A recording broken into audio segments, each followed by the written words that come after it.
Hello and welcome back to the channel. So today we're going to be talking about the correlation between wokeness and cults. Even that word, that phrase to be woke or wokeness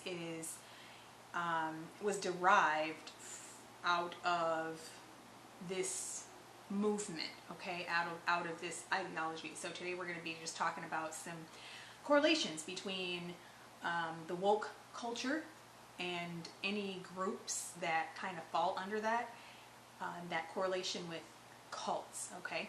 Because it is a cult-like ideology that we'll be talking about. What are some of the characteristics that we are seeing here with cults and the ideology that people who are deeply entrenched in this kind of woke movement? We're going to look at some of the similarities here. So without further ado, let's get started. Number one, the end justifies the means. Okay, the end justifies the means.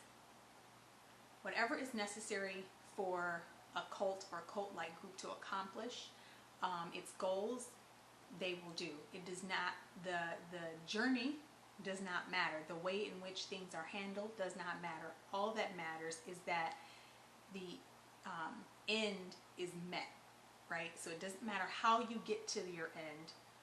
It just matters that you achieve your goal, okay?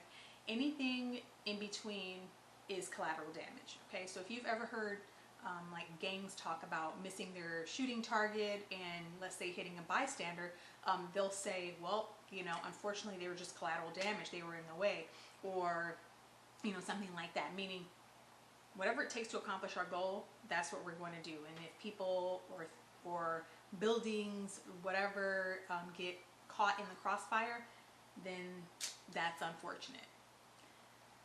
Number two, collectivism and groupthink. So diversity of ideas are not really welcome in cults.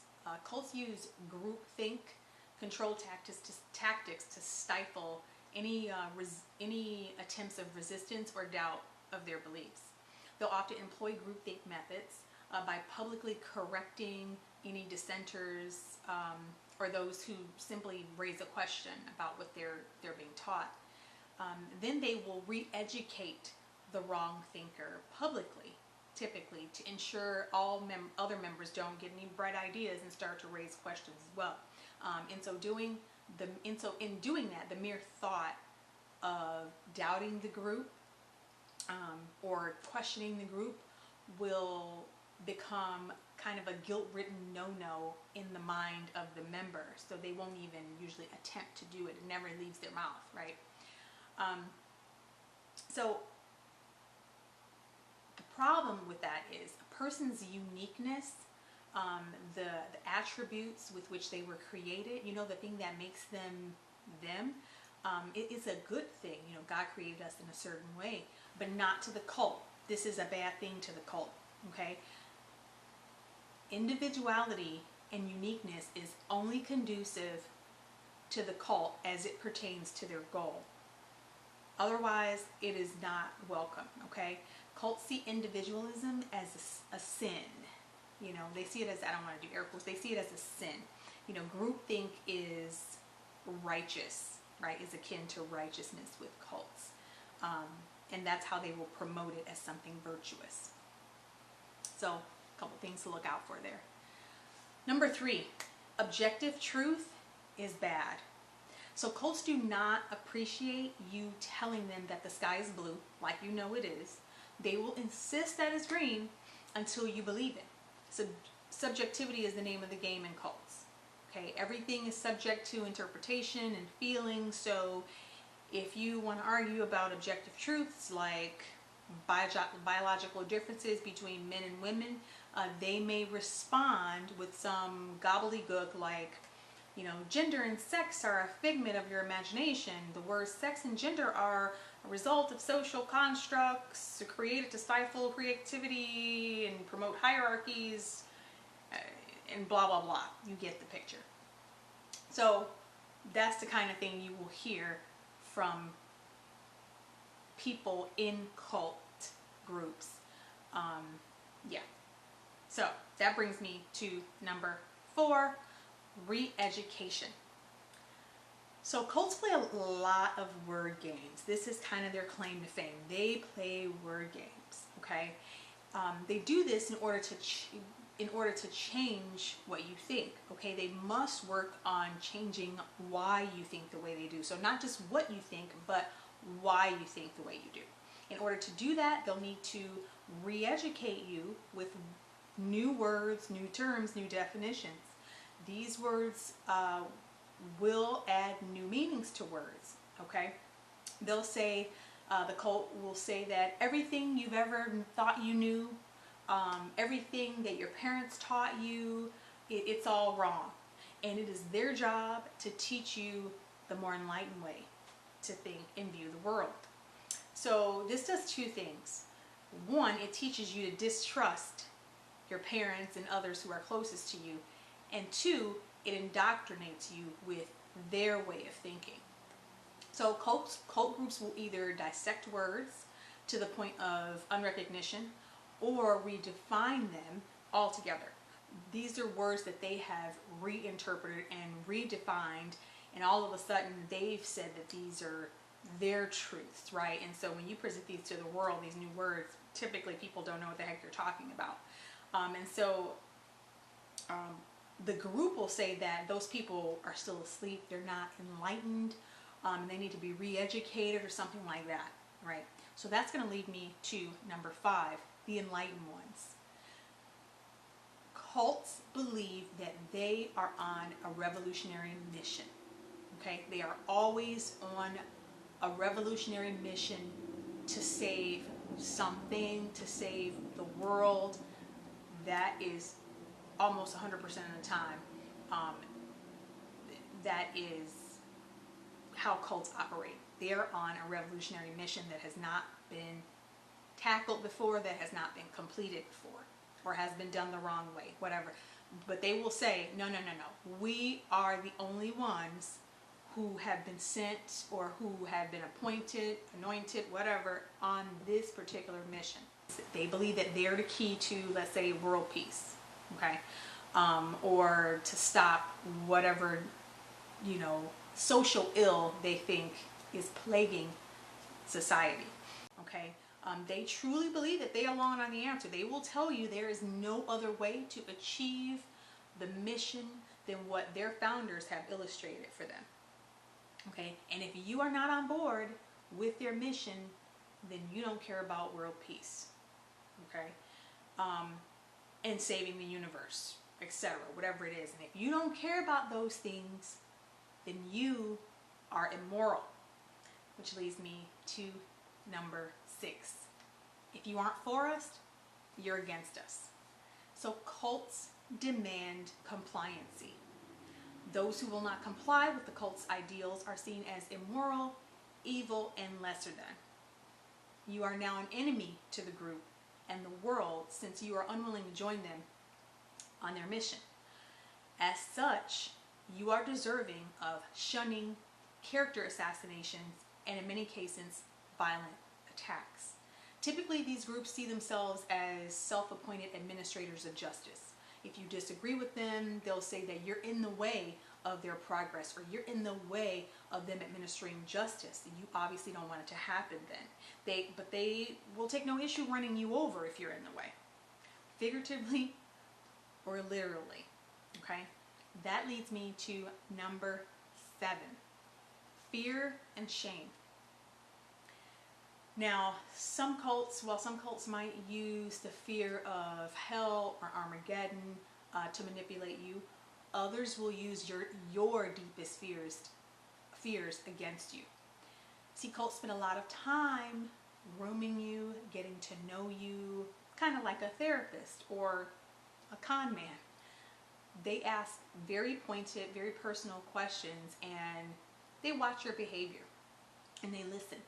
So when let's say you try to leave, or you start feeling like, oh, I don't know about this, and you start to disassociate yourself with the cult, they'll try to guilt you into staying. Okay, while a religious cult might say, oh, well, I guess you're not on board with the mission, so God is not pleased with you. That means you're not on board with God. While other cults may say, when we met you, you were lost. You told us your family abused you and didn't teach you the right way to live. It's too bad that you didn't appreciate all the time that we invested in trying to enlighten you in the things of the world, trying to educate you, right? See, that's how the manipulation works. So these are basically just diversion tactics to lead you away from wrong think, okay? The hope is that they will browbeat you into submission. That's their goal, okay?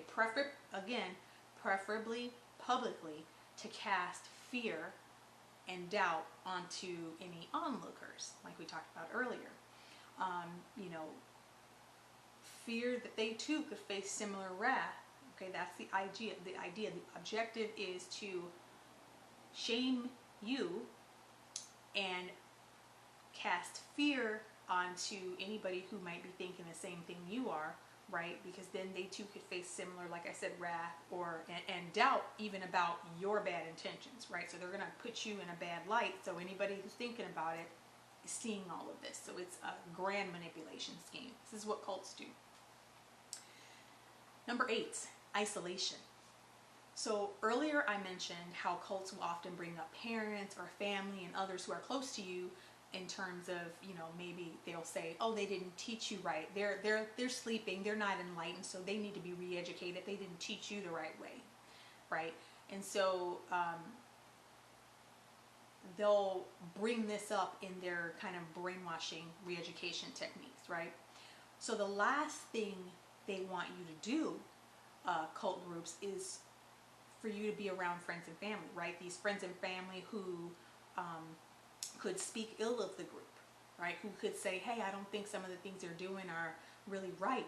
I mean, you'll be asked from the cult leaders to spend most of your time participating in activism, outreach, travel maybe, studying their beliefs and their modes of operation. So you'll be way too busy with the groups, events, to spend any time with like your family and friends, okay, that you had before, the friends you had before you joined this group. And if you bring this up to the cult, if you tell the group, hey, I want to spend a little more time with the family, be prepared to be questioned for your loyalty and your commitment to them to be questioned. Okay, they will say that you are uncommitted to the cause. They will say that you really, if you were more committed, you really wouldn't want to spend much time with your family and friends, and those who are not as enlightened as you are to this point. So they will definitely give you a hard time if you try to spend time outside of the group's events. Number 9, sacrifice. So once the group feel as though you're committed, they'll expect you to do things or give up things, okay? These will be things that you would not ordinarily give up. These are things that you would not ordinarily do. The group may say they need you to be more committed about your activism, right? Or your outreach, as explained, in their books, pamphlets, etc. Right? And so cults expect full compliance, okay? Full compliance and self-sacrifice. From traveling, like I said earlier, or living as a vagabond, even serving jail time, and even unto death in many cases. It's all for the cause. Remember, the end justifies the means, right?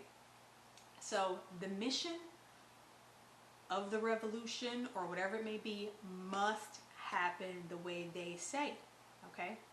Number 10, the spiritual element, okay? Now, some of you might say, oh, well, this is where I check out. I don't really think that, I think that's all hocus pocus, whatever. And you might think that, and you can think what you like. That's fine. That's your prerogative. But there is always a spiritual element in cults. Non-religious cults that you may, were religious, I will say cults that you feel like are not having nothing to do with religion. There is always going to be some spiritual element. What do I mean by that? So the divine being in this cult is going to be either a deity with a name or names, several deities. It's going to be the universe. It's going to be some esteemed person, dead or alive, or it's going to be something in yourself, right? So there's always going to be something that is going to be deified in this group, and they may not even come out and say that, but take my word for it, there is a spiritual element and there will be a deity amongst you. You will be taught to worship the divine being in prayers or moments of silence or meditation or singing, poetry, testimonials, different types of ceremonies. There is going to be some way that you are going to be taught to worship this deity, okay, amongst you. Okay, this may not be very obvious. They may not come out and say, we worship, but pay close attention to what is happening. Okay, along with new and reinterpreted words like we talked about earlier, you are also going to probably learn about different symbols, right? What they mean. You're going to have new mantras and battle cries to live by. There may be chants that you are instructed to learn and repeat, right? To both remind you of the group's goals and of the beliefs, and also it speaks to the group's missions, right? And it could kind of be as something that they believe that you can speak these things into being, these chants, these battle cries, right? Or it's a matter of paying some sort of homage to the deity, okay, whatever the deity is, whether it's a spirit, like I said, the universe, whatever it may be. All of these things are designed to completely control you, mind, body, and soul, right? That's the idea. The goal for the group is to captivate and bewitch you, right? Kind of like hypnosis. If you want to look at it in terms of hypnosis, it's very similar to like a brainwashing or like a hypnosis. And so, it's not only with what cults say their mission is that they are trying to captivate you, but they are really trying to align you with the group's deities. That's the goal. Because if they can align your mind, body, and soul with their deity, then it's kind of like a hypnotic, where they can pretty much then work effectively to get you to do just about anything for them or for the deity, right? So the reason I made this one, and I've made some other cult videos, I know, the reason, and those were more focused on Christianity, right, and pseudo-Christian groups. The reason I felt the urge to make this one for everyone, but specifically for millennials, because there is a very dark, heavy spiritual element to a lot of these groups out here, and they are looking to take hold of people in your demographic. And the reason I say millennials, not that I'm picking on you, but they're looking to take hold of your mind, of your soul, to be quite honest. This is kind of an age where you're still learning so much about yourself. I mean, we all are, but you're still learning so much about who you are, so much about yourself. So this is fertile soil for revolutionary cult groups to try to tell you who you are, and to try to basically control you and drag you down into a dark, nasty pit with them, is what this is. They're not interested in who you are. They're not interested in your identity, like we talked about earlier. They're not interested in your uniqueness, only as it pertains to the group's, the cult's goals, right? And so I just want to say, don't be deceived by groups that are eager and quick to use familial language with you, or to love bomb you and like tell you how much, oh, you're awesome and you are worth it, and you're just all this loving and hugging and overly eager to get to know you and know intimate details. While that all sounds great and good on the surface, be very careful. Be very careful with that, and don't be too ready to accept that. Okay, stay back a bit and think about what they're into, right? Also beware of groups whose claim is that it's their job to retrain or re-educate your thinking so that you can be in unity with them, or you can be unified with them. Remember, or for their mission. Remember, we talked about groupthink earlier. Okay, groupthink is not a good thing, right? The whole idea behind groupthink is to eliminate the self. Okay, it is to completely banish you and who you are and who I believe God created you to be. These revolutionary groups who are cult-like groups who talk like this, they're not interested in you. They're interested in what you can do for the group. Okay, and so beware of that kind of thing too. Re-education, retrain, those sorts of things. Those are for sure huge cult talking points. Just run from that sort of talk when you start hearing re-educate, retrain, revolution. It's their job to save the world. Like, those are huge, big things. Anytime you start hearing a group say, it is our mission, we are the only ones, if we don't do it, it'll never happen, beware. Okay, these groups always talk about having some new revelation, or they're part of the new revolution to change the world all the time. This is not new. But really, they are just seeking to control and completely dominate your mind and your body and your soul, and ultimately just your entire life, your eternal life. Okay, so that's why I made this video. Yeah, I won't make it too long. It's already long. So thank you guys for stopping by. I hope this was helpful, and I'll see you next time. Bye.